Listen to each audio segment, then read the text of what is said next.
Hello everybody, my name is Zesty and welcome back to the channel. Today we're doing another tier list. This time we are doing all of the enemies and bosses from Little Nightmares. I just finished playing Little Nightmares 2 on stream and thought it was a lot of fun. And that got me thinking, which of the enemies in those games were the scariest? Which ones did I like the most? Which ones were kinda eh? So that's why we're doing this tier list today. If you want to check out the playthrough videos, I've got a playlist for the Little Nightmares series, and then I also have a video for the entire playthrough of Little Nightmares 2, just the entire thing in one video if you want to check it out. Anyway, let's jump right in. Okay, so the first enemy you come across is these leeches. They do the, typical leechy things. They grab you, they suck your soul. It's a creepy crawly thing that is an enemy in this game, as well as an enemy in real life. C tier.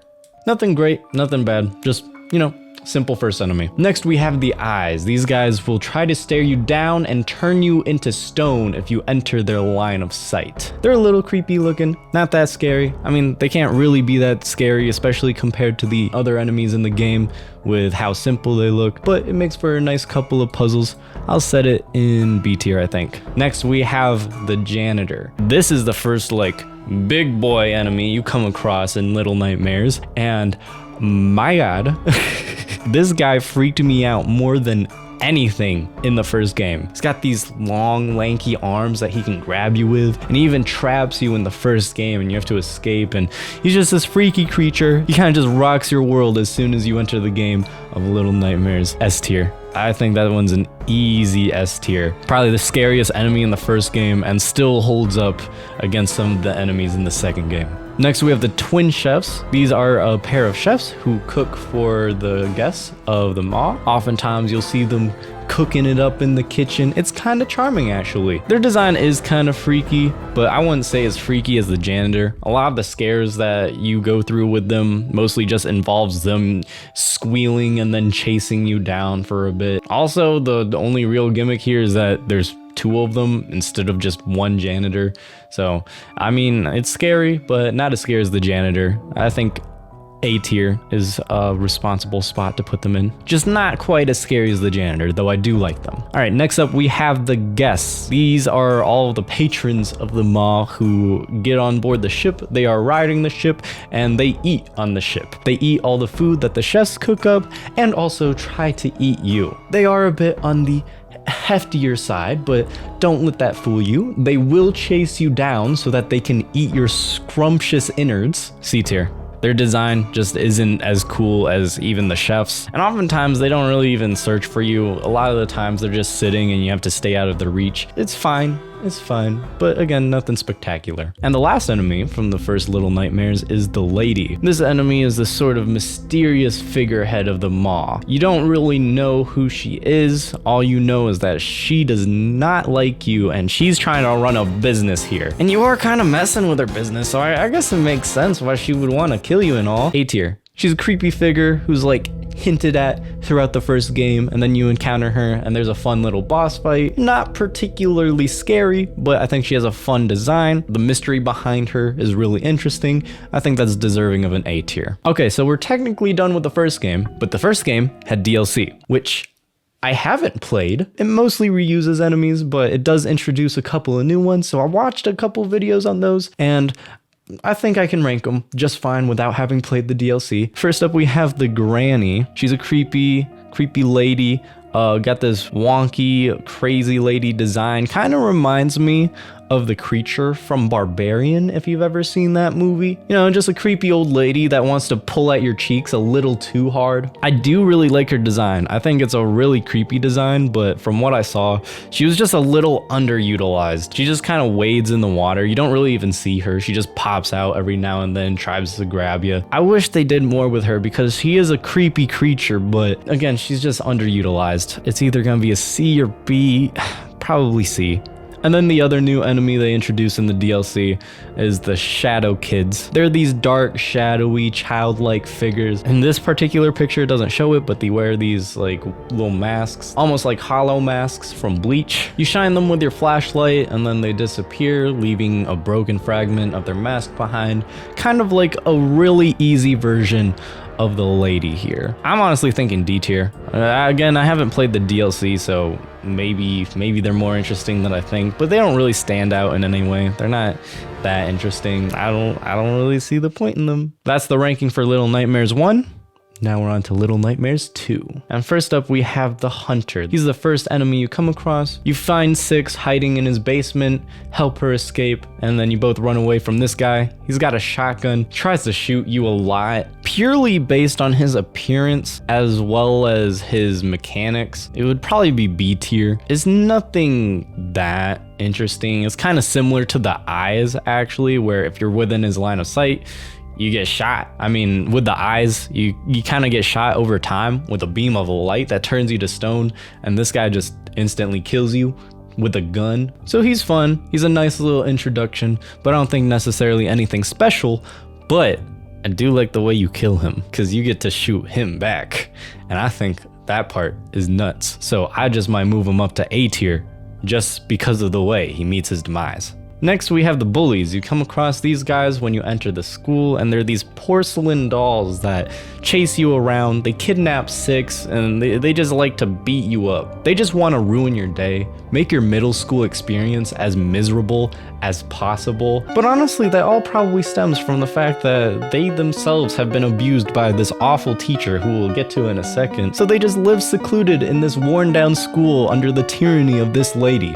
Of course they're gonna be mean. That's why you get B tier, you assholes. They're kind of interesting. I really like how you just get to smash them into little bits and pieces with different objects. They're a nice little minor enemy of the school, and there's this really cool scene where you put on one of their heads to sneak around them, kind of like you're in The Walking Dead, covering yourself with people guts to blend in with the zombies. So kind of cool, but I don't really think it reaches the heights of anyone above them. And next up, we have the teacher. This is the freaky lady who quote unquote teaches the porcelain students of hers, but really she mostly just seems to like to bang her ruler and look over students' shoulders as they're trying to work, which is the worst feeling ever, having a teacher looking over your shoulder. Like, come on, Mrs. Shablowski, I'm trying to do my work, but it's hard to when I can feel your eyeballs piercing the back of my skull. But she's also kind of good at playing the piano, and her neck grows really long. So I'm gonna give her an A tier. She's pretty scary.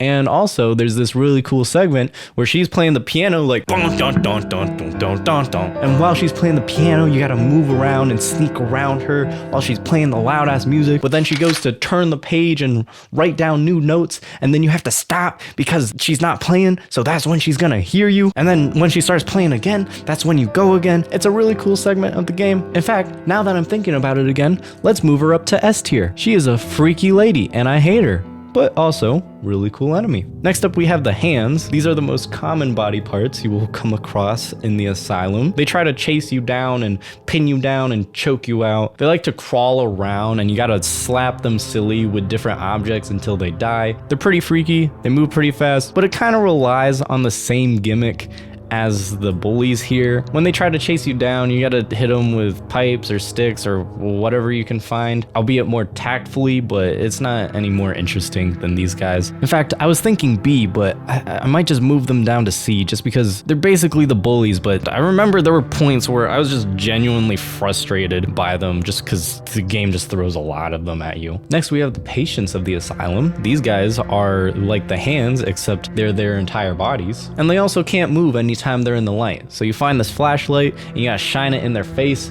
anytime they're coming after you, and there's points in the game where you gotta manage like 10 billion of them, and it's awful and it's terrifying, but it's actually really cool. They just make for a lot of stressful segments in the asylum that I actually really enjoyed. I thought they were a lot of fun and probably some of the scariest moments in the game, and they also make for a couple of interesting puzzles. So I have no problem with giving them an A tier. Next, we have the doctor. He's the last enemy you come across in the asylum, and my god, is his design crazy. He's this big wrinkly man who crawls around on the ceiling. That's how he performs his doctor duties and his surgeries, I guess, which, you know what? I respect it. He's clearly a professional. But mechanics wise, he's just not that interesting. He doesn't really do anything new. He's kind of just a janitor who happens to hang from the ceiling. But with that said, he's another one that I kind of like the way you kill him. I promise you, we don't have to look into my brain. You don't have to check up on my psyche, all right? I'm sorry that it's kind of fun to lure this man into a furnace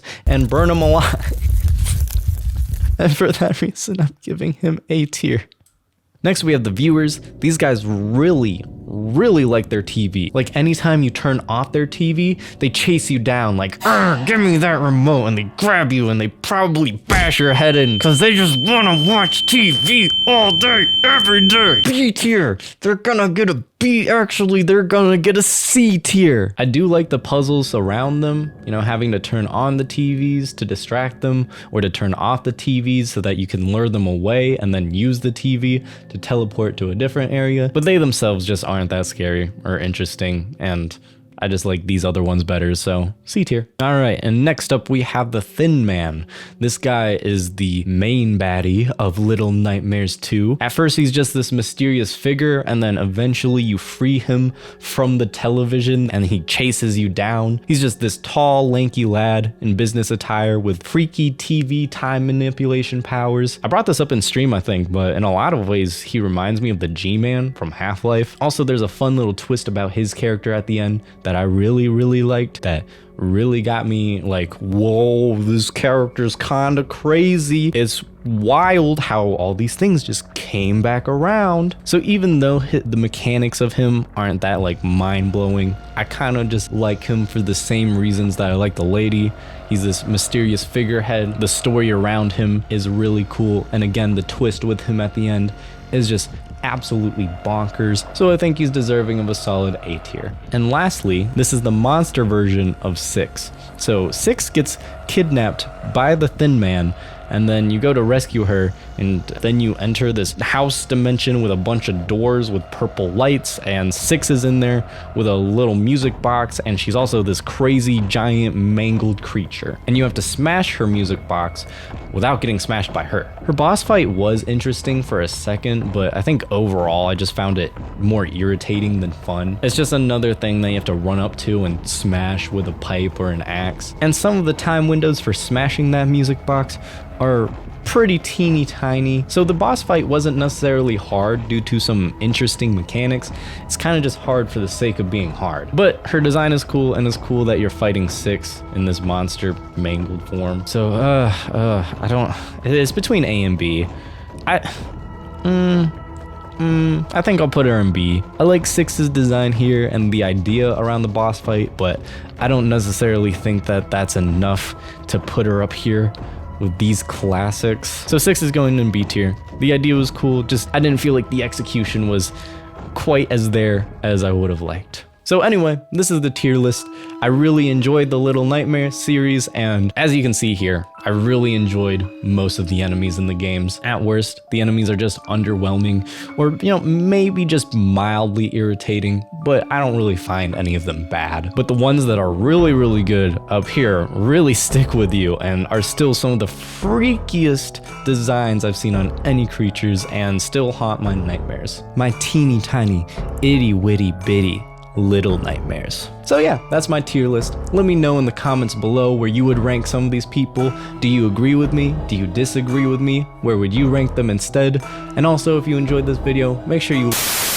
Wait! Stop looking at my hair, because I was not planning on recording anything today, but upon reviewing the footage while I was editing, I realized I forgot to rank an enemy. No, my entire career is forfeit. I'm the worst YouTuber ever. I forgot one enemy that you only come across once and is kind of forgettable anyway, but it's still kind of cool, so I should probably rank them. No. I'm putting it in F tier for I forgot to rank it.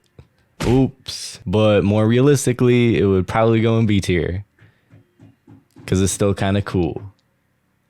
All right, that's the end of the video. Bye.